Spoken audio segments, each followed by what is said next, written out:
Welcome to the RideShare Guy podcast, where you will learn about the rideshare and mobility industry straight from Harry Campbell, who's got over 5 years experience covering the industry and has talked to thousands of drivers.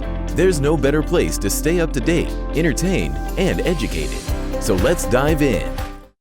So Tilak Joshi is the founder and CEO of Lean, where he drives change for the gig economy and its workers through a core understanding of business, technology, and finance. Before founding Lean, Tilak acted as the head of Mint, leading the company's strategic growth and development.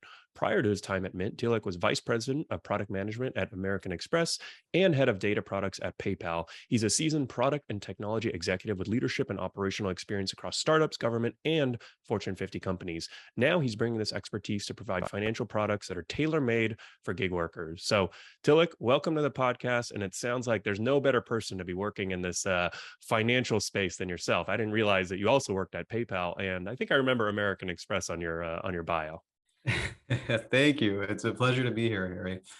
It's good to spend a little bit more time together. Yeah. So I'm really excited, and I want to dig like straight into Lean and, what everything that you guys are working on, but I'm going to sort of try and restrain myself, I guess you would say, and, ask the normal sort of who are you, what do you do type questions. So let's start at a high level. I think that your experience in the fintech space is really interesting. And so let's start at a high level. Like, what's Lean and what do you guys do?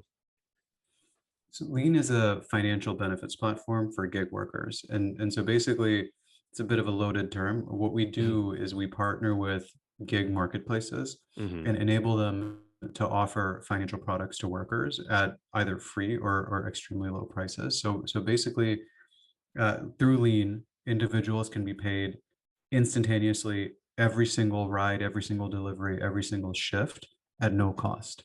We've been able to find the most modern architecture for our payments, which is the lowest cost architecture for our payments. And so if we can reduce cost, the cost should be reduced for workers as well as marketplaces. And in addition to that, what we do is we essentially build an alternative risk model based on cash flow that allows us to offer gig workers products that traditionally haven't been available to this segment, like free to no cost to low cost credit. We can offer insurance products as well as more specific products that I can't quite get into, but that are intended for this particular segment, whereas otherwise they wouldn't have been available. Wow, what a tease! So you've got all these cool products that you can't talk about too, huh?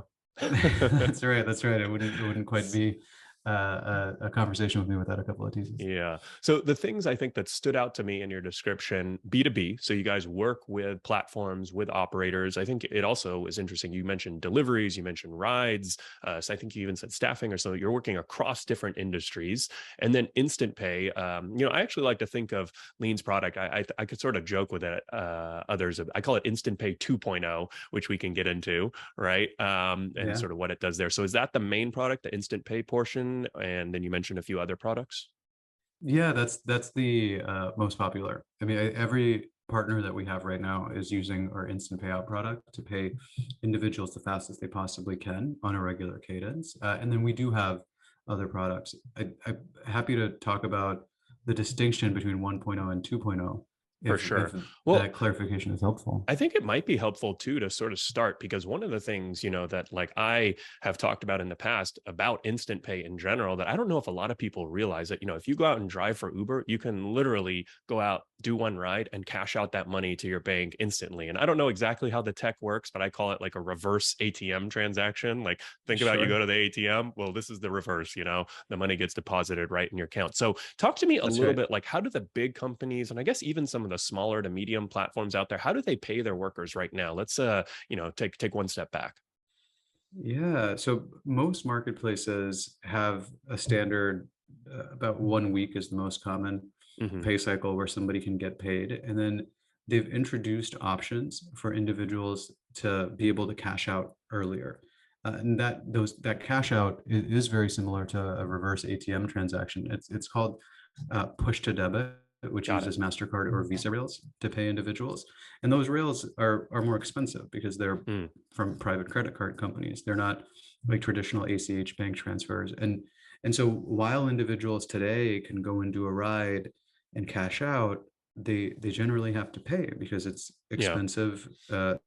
Just in general, the infrastructure is expensive to process those payments. And even then, while many instant pay transactions are processed within minutes, some, depending on the receiving bank, can take up to 24 hours. And it's more Yeah. expensive, but it still has risk of being relatively slow. And those costs, while they can seem incremental or marginal on the surface, like Hmm. 50 cents to $2, Yeah. they add up. If capital is necessary, cash flow is necessary on a daily basis, and you're doing instant cash outs daily or even more than once a day, there's 15 to 30 to $40 that's being Yeah. spent on a monthly basis just to get paid. Yeah, I think the most common fees we've seen are around 50 cents, and I think the technology has definitely gotten better. I remember early on, we'd get a lot of emails from drivers saying, "Oh, I cashed out and it's not coming as instant." And certain banks, I think, worked better than others. It seems like in general, most banks are now more compatible with this push to debit technology. We're seeing a lot less complaints, almost none from drivers in the respect of actually getting the money, but there are still those pesky fees to deal with. And as you mentioned, they do add up. And frankly, like, this is a feature, this instant pay, like, the reason why I like highlighting this, and when you guys when you and explained to me what you're doing at Lean, like, this was so compelling to me because I know just how important instant pay is to drivers. And I don't think a lot of people realize, like, when you're paycheck to paycheck or even day to day, right, like, the ability to cash out instantly is so valuable. So despite the fees, this is a very popular product. This interview is going live right after my interview with John Zimmer from Lyft. So you're in good company. But one of the things that we touched on was how, Lyft has always innovated on products for drivers, especially early on. And he specifically brought up Express Pay, that they were one of the first to come out with Express Yeah. Pay, and how, he feels strongly too that it's been the most popular feature they've ever released for drivers. So I just sort of wanted to highlight, like, because I think not everyone always realizes, like, especially if you're at a company or a platform, you may not realize, like, how important that is to your workers. Yeah, we've seen many surveys where, on average, 84% of individuals will work for a particular company if they can get paid faster, Yeah. because that's the need, right? When you have various options, but you have needs in your personal life and capital requirements in your personal life, that becomes a key driver. And those costs don't seem that large on a Yeah. per usage basis. And so I have this need. I'll pay my 50 cents, I'll pay my $1, whatever it takes to get that money to use it. I think what gets lost, because there's small costs that happen on a frequent basis, is the aggregate sum and the Yeah. expenses that kind of begin to pile on when there isn't a better option. Yeah. It's fantastic. You'll pay for it. You'll get the money when you need it. We live in a world now where technology has progressed enough Mhm. that those costs don't need to exist. And generally, when you cash out instantly, it's because you want that capital now. Right. And paying to get money now is almost counterintuitive because, hey, Yeah. I have to lose money to get money. Whereas now you don't have to lose that money to Yeah. to get that money, and you can get it instantaneously per ride automatically, instead of having to request it on, like, Wednesday because I need it Yeah. this morning, or I need it tomorrow. Whereas now, hey, I go and complete a ride, or I go and complete a drop off or delivery, and wow, before I'm back to my car, Yeah. my money's in my wallet and I can go and spend it, and I didn't have to do anything. And it Very was cool. free. Yeah. Well, I want to dig into the product details in a second and sort of actually, specifically how it works. I think that part's Of pretty course. cool. But the other thing I sort of want to touch on is the fact that I think that for, drivers, there's sort of this inherent tension sometimes between them and the platforms, right? Like, drivers and workers always want to make more money, and platforms, especially like the more modern ones that are trying to become profitable, sort of want to pay them less, right? And then increase their take rate. So I love products like this that sort of, allow companies to provide like a higher perception of value, right? They're not actually paying them more. Well, they sort of are if there's lower fees, but the most part, you're just getting them that money faster. So it's like, seems like a real win-win to me. And that's kind of like, those are the types of products and services that I love to highlight, because I understand it's like a win-win for both sides. Oh, absolutely. I think that's been one of the philosophies since we started Lean is, Hmm. can we make this a positive thing for everyone involved? Those are the best businesses in my Yeah. mind, that are adding value across the board. And this is helping on the individual gig worker front to reduce costs and get money faster and more regularly. It's helping on the marketplace front to reduce their cost structure as well, because Yeah. marketplaces in general, from the meetings I've had with them, are positively aligned in driving value wherever they can, but Yeah. they're also concerned about the bottom line, as anybody running a business should be, and the ability to pay somebody at no cost and pass that on at no cost is something that helps not just the individual that requires the money, but the marketplaces that's paying them. And so it's Got it. very much a win-win. And of course, we get to participate in that whole flow. So we get to win as well. Yeah. So tell me, why did you start Lean? Because you've been working in the financial payments side of things for many years, and I'm sure you've had many great startup ideas over the years. But why specifically did you pick Lean and pick this problem in the gig economy? Yeah, there's probably a handful of reasons that made me gravitate towards this Hmm. particular area. But I came from relatively humble origins, and as I was working my way through fintech and at larger companies, larger banks, the incentive structure was always it was almost getting people to behave in a way that was beneficial to a company, not necessarily beneficial to an individual. Hmm. And my move to Mint was an attempt to get closer to adding direct value to individuals. Mm. And while I was at Mint and I came across the gig economy and I began to read into it and learn more about it and talk to individuals that were participating in rideshare, doing rides myself, as well as talking to folks at marketplaces, I began to find that the number of challenges that exist within the gig economy, specifically because the financial system was not built for this type of work, are much greater than those that exist for the average individual in the US that's not participating in the gig economy. And so we began to find things like 60% of individuals that participate in the gig economy don't have enough savings, and generally struggle to make ends meet, which is a significant challenge that is not necessarily representative of someone that's doing a W-2 job. And that doesn't make Yeah. any sense given the growth rate of the gig economy over the last 10 years and expected over the next 5 years to become more than half of the American workforce. And Yeah. if our financial system that we thrive on is not available to half of the workforce, we've failed at something as a unit, as Yeah. Americans. And uh, it drove me, and it was much more of something that I could relate to, given my upbringing and that individual struggle and that individual hustle Hmm. to live a good life and make a good life. And um, a lot of the things that I learned along the way within fintech are applicable and are able to be utilized to solve these problems in a Yeah. relatively straightforward way. And so what drew me to it is not only the gravity of the problem and the growth Hmm. of the space, but also there is a way to solve this. And Yeah. uh, it's difficult. It requires building the right products, building the right relationships, getting the right community together.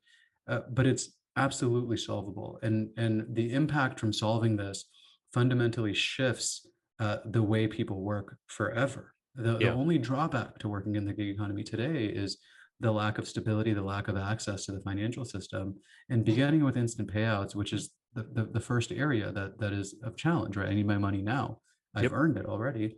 But then getting access to everything from loans to mortgages to insurance is all part of our larger vision. And so that vision compelled me and personally resonated with me to go and attempt to solve this problem and Got do it it. with some of the most brilliant people that I've worked with to date and the most brilliant people that I've partnered with to date. So Very cool. it's a it couldn't have been better fit for somebody like myself. Yeah, well, we're definitely glad that you're doing it. And I think that you kind of speak to a lot of those aspects, right? That gig workers have not traditionally had access to. And also, too, I mean, it's sort of one of the reasons why I like doing what I'm doing, to sort of be on the little guy side, I guess you would say, in a way.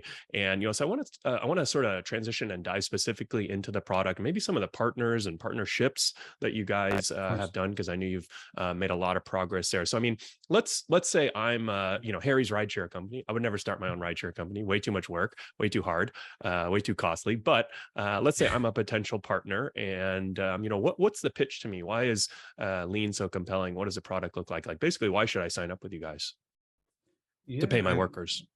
I mean, look, I think um, the worker base that powers your business, Harry's rideshare company, has a set of needs, and it's almost like a give and take to a certain extent, not take and take, right? And so these individuals are essentially putting their time and their work on uh, daily on the line to drive value to your business, and it's almost a responsibility of the marketplace to help drive that value wherever it's possible back to those individuals and make it a fair agreement. And so my suggestion to you, which I know you would be aligned with to begin with, based on the conversations I've had, is you can do right by the workers while reducing your cost structure. I understand that what you're doing is because that's what you can do today. Well, technology has progressed well enough where you don't have to pay exorbitant fees for instant payouts. You can do it for free while driving that value for free and then building on that.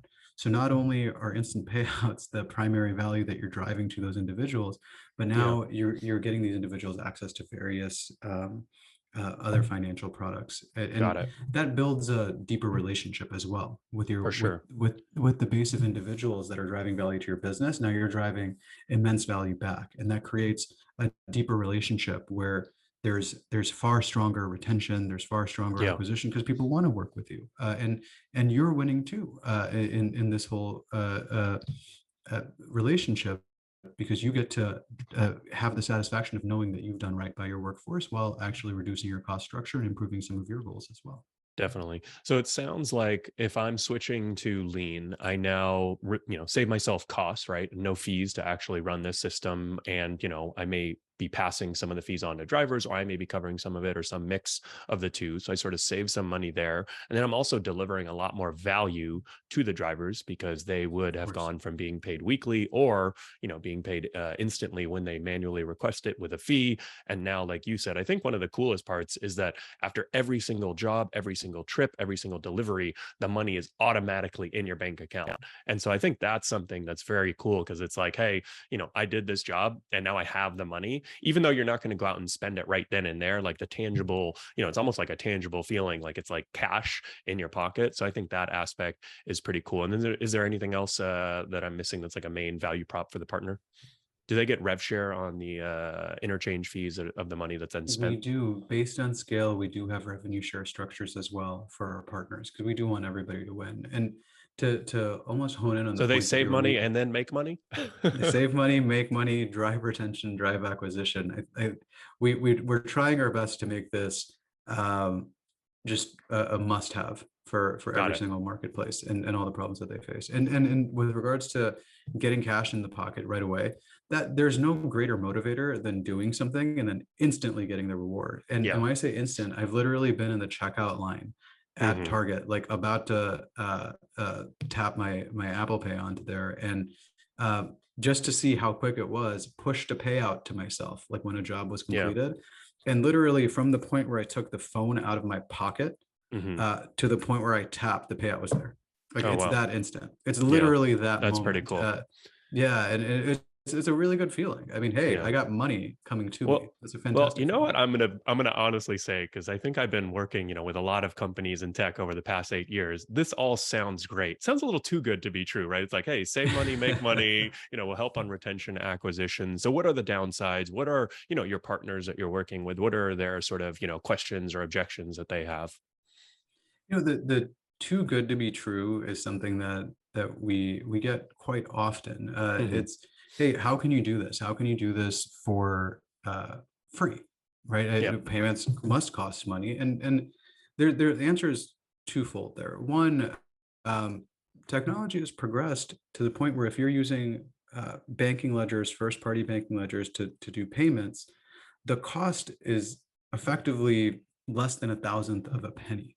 It's not even worth charging for. So we don't need to capitalize on this low cost that we've discovered. We want to pass that value on. I think that's a pretty critical shift that has happened over the last few years, which just hasn't reflected yet. So that's one way that we can do it. But we do make money. We are a business, right? And Yep. hey, okay, if you're not passing on any costs, I get it, you have no cost, but then you're a business that makes absolutely no money. How do you manage your operational expenses, et cetera? And Lean, the debit card product that we have, or Apple Pay or Google Pay that individuals can use, anytime those cards are swiped, whether it's a Chase or an Amex or Lean card or MasterCard, right? The merchant, like the gas station, for example, that you swipe at, pays a fee to MasterCard. And that fee generally goes to a bunch of financial institutions like traditional banks, like Citigroup or Chase. And where we come into play is into that waterfall. And how we make money is we take a share that would have traditionally gone to a larger financial institution or a larger bank. And so Got it. we're almost like a Robin Hood in that regard, where we're not taking money from individuals that have needs, that need to pay for things, that don't have money to give. We're taking money, or we're taking a share of money that would have gone to, companies worth $50 to $100 billion, right? That are making insane revenue off of the backs of individuals, and we're just kind of returning that value back to the individuals. And so it may sound too good to be true, but really what it is we're unraveling and distributing value in the right way. We found low cost, and we're passing that on, and we're taking money from individuals that are trying to take more than they should be. Yeah, no, I think that makes sense. I think it's a good explanation too. And, I think that the fact that, especially in the financial payments sector of things, I'm no expert, but, obviously everyone knows about the interchange fees, and, there's a lot of people making a lot of money. And I'm sure some of that is due to sort of more archaic structures. And so these new, products or new technology, I think probably unlock some of that, value that was maybe, sort of over delivered to certain parties in the past, right? Yeah, of course. And one other concern that we often get in a sales cycle is payments is a very delicate system to set up as a marketplace, and it's so critical, right? It's a single point of failure where you set it up and you don't want to touch it after. You can't mess it up too, right? Like if you mess up workers' payments, you're going to be hearing about it. Yeah, and that's the lifeblood of any business that does any type of commerce, right? And so generally, one of the questions that we get is, look, we've built all of this payment infrastructure. Are we going to have to tear this down or replace it or remove it? And the answer is no. We pair really well with any of the top companies that marketplaces partner with. Oh, interesting. And we sit alongside them. And so whether it's Stripe, whether it's Tipalti, or whatever it may be, we present our dashboard in a very similar way. We export our data in a very similar way, that no reconciliation structure has to be changed. Nothing has to be specific to Lean.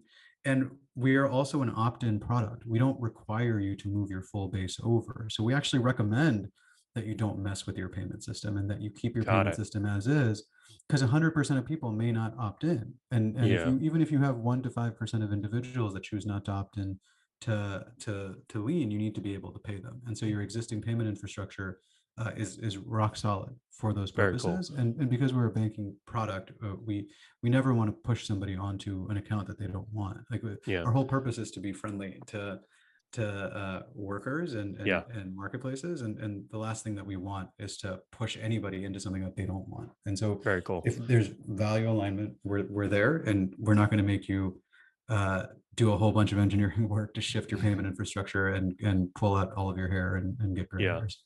Well, I appreciate you sharing, because I mean, to me, like, I kind of joke that I'm skeptical, but I also understand, right? And a lot of things sound great in a podcast or on a PDF. And I think the two things that I always look for are sort of like the objections. What are, the downsides to any product, right? And I think you guys have good explanations or solutions for both of those. And then also, frankly, like the real life, the results, the actual partnerships. And I think I've been pretty impressed with Lean, the number of small, medium, and even large partners. I don't know if you can talk about the big ones yet, but I'd love for you to highlight, some of the top partners that you're working with, and then maybe we can dive into a couple. So who have you guys partnered with so far?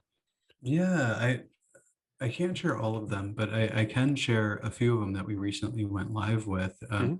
One of them is Flywheel. Anybody in the Bay Area will have heard of it. They'll have seen the red Flywheel taxi cabs, but it's more than just a taxi cab company. Within the Flywheel And if umbrella, they've listened to my podcast, Hansu's been on, I think, at least a couple times. So their CEO. So I think they might be familiar with him in that way too. yeah, Hansu's extremely well aligned and a brilliant individual that we have the pleasure to work with alongside Izzy Allah, who works hand in hand with Hansu to run Yeah. And Flywheel. And there's they've been in the news a lot because they've got a big partnership with Uber Brewing. And I think it's actually probably going to go live sometime soon. So it's a good one. But all right, I'll let you keep going with Flywheel. yeah, no, they're on But a yeah, tear. they're They're an doing exciting fantastic. company. So it's cool that you guys have partnered with them. Yeah, and they serve taxis across, like folks will see like the Flywheel taxis in San Francisco and assume Yeah. it's a San Francisco only taxi Mhm. fleet. It's not. There's more than 60 fleets across the umbrella of companies that Flywheel Oh, wow. owns across the entire country, and there's uh, tens of thousands, less than just short of 100,000 workers that have worked across these individual fleets. And taxi drivers rely on this type of work as their primary source of income a lot of times, and getting access to that capital immediately is a huge benefit. Yeah. And through lean, all of the drivers under the Flywheel umbrella get access to instantaneous payouts, like immediately Mhm. when a drop off is done. And we've heard really positive things. I mean, one of the resounding pieces of feedback that we got from one of the Flywheel drivers was, this is better than cash. And there's Nice. no better praise or testimonial than it being better than cash, which has been kind of the Yeah. ultimate simple way to pay. And so Yeah. I we're mean, I kind very of agree thrilled. with that too, because especially over the past few years, there's some places, especially in SF, that don't even take cash anymore. So like having this quick access is pretty important, right? Oh, absolutely. I mean, it having to carry cash, having to keep track of cash, and like the accounting that's related to that, it's quite And for difficult. Where tapping to pay or yeah. just having a card that you can quickly swipe or insert, it simplifies things significantly. Yeah. So, I mean, with taxi drivers specifically, I'm curious what you've learned there with this partnership. Because the two things that stand out to me is one, taxis have always been sort of notoriously a pretty unsafe driving job. It's one of the top 10 most unsafe driving jobs, according to the BLS, Bureau of Labor Statistics, because there is that cash element, right?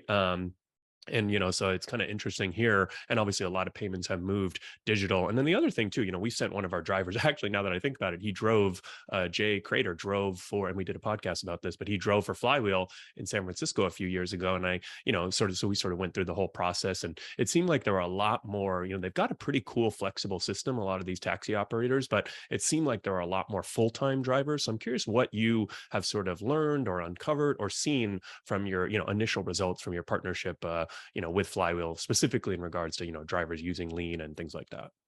Yeah, well, one thing that is very unique to Flywheel is there's almost 100% opt-in rate. Hmm. It's while these drivers are full time and they're making money primarily through the driving a taxi cab. Yeah. There's an immense desire to move off of the traditional cash model onto a model that, one, is on a card, and two, provides liquidity instantly.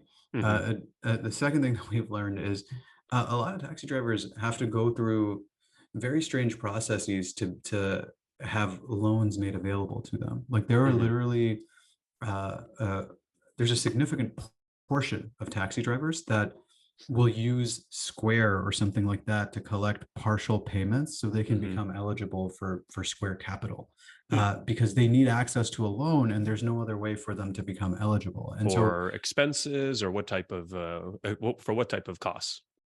the loans for what type of Yeah. What costs? do they use the Yeah, loans for?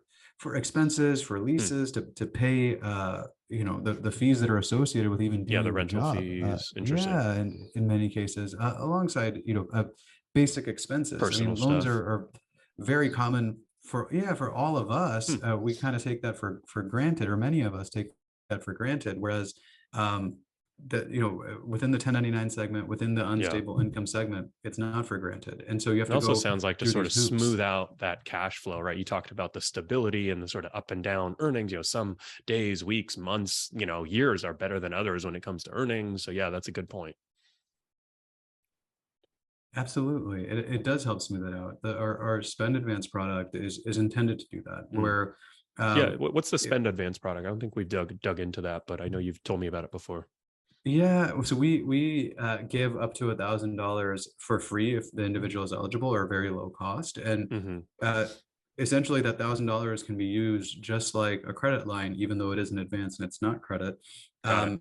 And uh, it can be used as many times as somebody needs. And so for Hmm. example, if there's a lot of bills that are due at the beginning of the month, as often they are, um, you don't have to go and hustle and drive an insane amount of hours to cover that amount.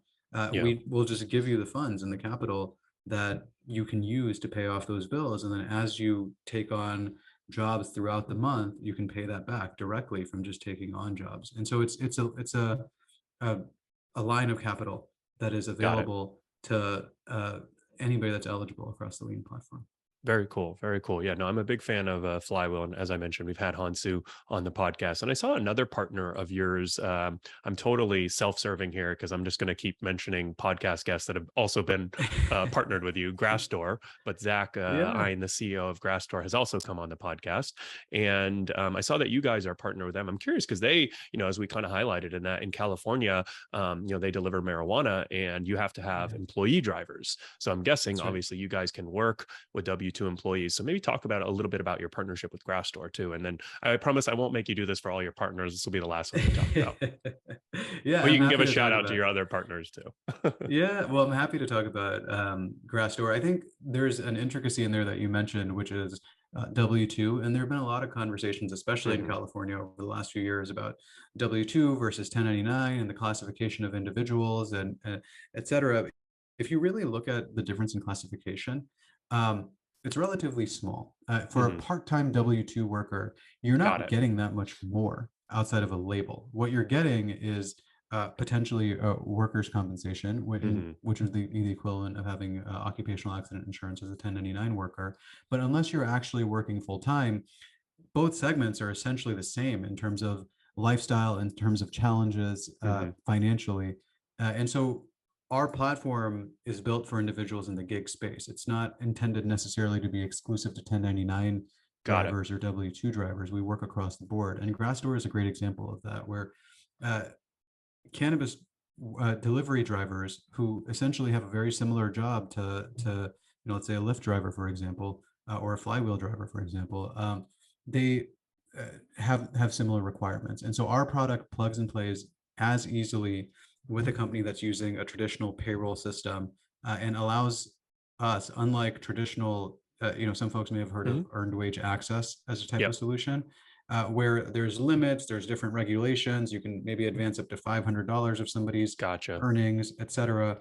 Whereas through our product, we treat W-2 the same way we treat 1099. Our regulatory and licensing and diligence has all Yeah. allowed us to ensure that we can pay the net pay, the full net pay that somebody would get at the end of a payroll cycle, but instantaneously as Very well. interesting. And Grassdoor is a phenomenal company that is doing really well. And again, we're really excited to partner with Zach, Anish, and team, and all of the drivers that we have on there. And again, just Got it. a great slew of positive sentiment from those drivers, which makes this job very rewarding.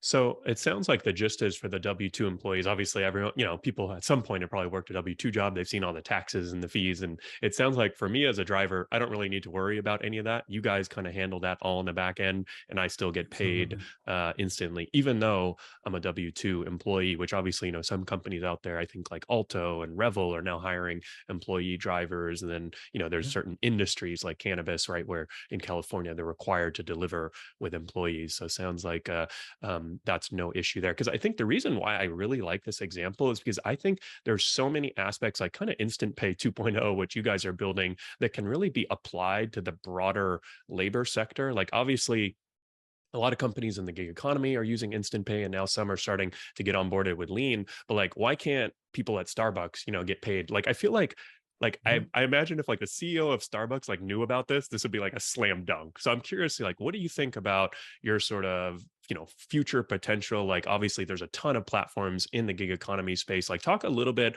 about sort of why you've chosen to focus here, and maybe towards the end we'll tease some of the other industries you're looking at, or like where have you had the best product market fit, and why'd you pick gig, and where are you guys going in the future? Yeah, so I briefly alluded to this around Glassdoor, but essentially, there's a very I'd like to think close-minded view of Hmm. types of work and just these broad segments that are regulations like W-2 versus Yeah. 1099. But when you really look at individuals' lives and the type of work they're doing, the type of income they're getting, the type of benefits they may or may not be getting, Hmm. there's a lot of shared challenges and struggle across various segments. So the Yeah. same challenges that a flywheel driver may see, or a grass door driver may see, or Uber, Lyft, Yeah. Instacart, DoorDash. Those same Starbucks challenges exist. even. Starbucks, yeah, they exist within Starbucks. They Yeah, exist I think within. they all want to, make more money. They want it faster. They want more stability, right? There are certain things that like Exactly. kind of apply regardless of W-2 versus 1099, regardless of Yeah. industry or wage or sector, right? Yeah, and it's surprising, but folks like nurses, hospital Mm, technicians, to folks that staff oil rigs, that work in construction, that work in yeah, trucking, across the board, there are more similarities than differences in the financial lives and the financial structures of these individuals, even though the type of work may be a little bit different. And our mission is really to serve all of those individuals that have been put at a disadvantage due yeah. to a legacy financial system, which is now finally beginning to change and favor this extremely large segment that's growing at the fastest pace of any work segment in America. Yeah. So are there any verticals that you've had specific success with? Like obviously you mentioned flywheel and taxis. Are you kind of looking at gig economy more broadly and sort of anyone and everyone? You mentioned a couple staffing companies, and I'm curious, like, are you kind of curious just how you're thinking about your partnership strategy? And maybe we'll sort of that'll be the last question I'll bug you about. We'll wrap things up. Yeah, yeah. And well, the way we think about our partners is any company that has an on-demand or contingent workforce Hmm. that falls within the same category as some of the challenges you see with the traditional rideshare Got economy, it. right? And so that includes we have partners in the healthcare staffing space. We've partnered within the construction space. So it's very broad. The lens to look at if lean is right for an individual is, do I have a large contingent or on-demand workforce, regardless of whether they're W-2 or 1099? Hmm. Um, Chances are they're dealing with similar financial problems, and a product like lean will help those individuals while at the same time help these companies reduce costs, create a new revenue stream, and drive acquisition and retention, creating a win-win value proposition for everyone around. And so Got it. if someone listening to this is at a healthcare staffing company, Hmm. we're right for you. If it's a trucking, we're right for you. If it's transportation, like Flywheel, we're right for you. Courier, like Glassdoor, absolutely. Ride share, traditional, of course. And so across the board, really what we look for is on-demand contingent workforce with similar patterns in the work base, and marketplaces will have similar challenges as well. Yeah. And so we help try to knock those out for you, so you can focus on building the best business or the best marketplace within that particular segment, and B, creating the happiest workforce that you could possibly have. Very cool. Well, sign me up. As you know, I'm a big fan. And, I just kind of want to reiterate that I just love these products, like Lean, that are really kind of like such a win-win. Because I think there's so many things that, drivers want that platforms, marketplaces, operators don't want. And there's sometimes an inherent tension there, right? But things like this, I think are a real win-win, and adding to that flexibility and, delivering a higher perception of value. So I'm a big fan of what you guys are building. If folks are out there, platforms are listening, and they want to partner with Lean, should they reach out to you, or do they have someone on your team? Where should they go to learn more? Yeah, the feel free to reach out to me. Another path is just go to our website. It's Cool. withlean.com, and there's a sign up page right there where you can onboard, and we'll get you on the calendar, share our documentation with you and all the material that we have as well. Either one works, or hit up Harry, not to blow up your inbox, but All Harry right, can hook us up as well. put me to work. Yeah, I'm sure I can intro you. We'll also I'll leave your email maybe in the show notes. Of course, absolutely. And I'll spell it out so you don't get any spam inbound. But I really appreciate you coming on, Tilak, and also just want to thank you for what you're building for you and the team, Eden and everyone else on the team at Lean is building, because I think I love seeing these products that are helping drivers make more, get paid faster, and deliver more value. So appreciate it, Tilak. Take care. Yeah, thank you. And Harry, thank you for having me on. And I thank you for shouting out the team. Eden, Tim, Paul, Megan, and the rest of the team are just exceptional. Couldn't remember phenomenal individuals to everyone's work name with. off the top of my head, but I'm glad you got a few more in Eden there. Eden is our co-founder as well, so I want to give her a special shout out. And kudos to you, man. I mean, I appreciate all the kind words, but what you've built, the community that you've built, and the ethos that you bring to the gig economy is unprecedented and unparalleled. Like I haven't found any other community Cool. for that focuses on workers to be as strong. So it's a privilege to be able to call you an investor and advisor, but and a friend, I would like to think, and as well as someone that's an inspiration to with a shared ethos of what we're trying to build. So appreciate the opportunity, and thank you for having me. All right. Thanks, Tilak. Take care. Take care. Bye.